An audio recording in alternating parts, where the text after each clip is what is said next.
Hey there, Mike. Yeah, I'm here in Brooklyn, New York. This is where Samsung is unveiling those two new phones you talked about, the Galaxy Flip and Fold 7, the seventh generation of those phones.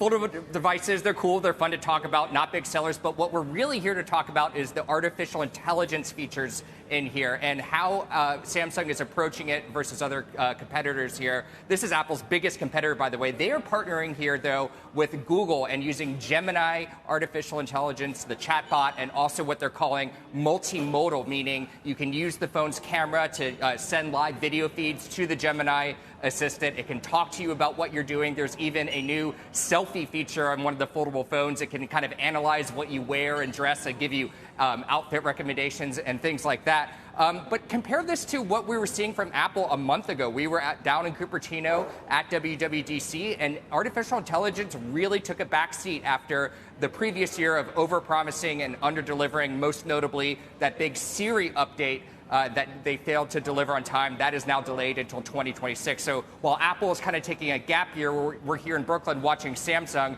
its biggest competitor, really move forward. It also speaks to, guys, this kind of idea of build it or partner or license it. And we have this really interesting trend that we're seeing here with Samsung partnering. And also there's reports we got a couple of days ago about Apple potentially giving up on building LLMs on its own and using its own AI technology and instead licensing it from Anthropic or OpenAI. Looks like Anthropic is going to be the leader there. But look, right now we have Apple sort of taking its gap year in artificial intelligence. But what we're seeing right now is Samsung moving forward. That doesn't mean Apple can't catch up. We've been here before. You might remember over a decade ago when Samsung kind of had the limelight because it's putting out phones with big screens. Well, as soon as Apple did that, it was off to the races for Apple. And so we'll see if they can do the same thing with artificial intelligence next year, guys.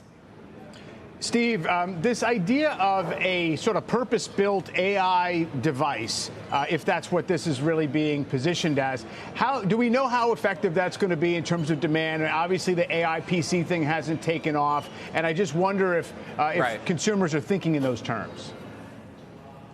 It becomes a selling point, and I mean, I'll go back to the Apple example too. I mean, this was supposed to be a selling point for the iPhone 16. They were marketing it. There was a lot of optimism that that would drive sales, which never materialized. And it's still a little too early to tell on the Android side and the Samsung side if that's having a significant drive in sales or if it's just kind of people need a new phone and they want to upgrade. But at the same time, these are the kind of features people are asking for. They want AI on their phones. They want their smarter assistants that can do more. And on the Android side, you're just seeing them make more advancements than what we've seen on the iOS and Apple side so far. But that doesn't mean it won't change.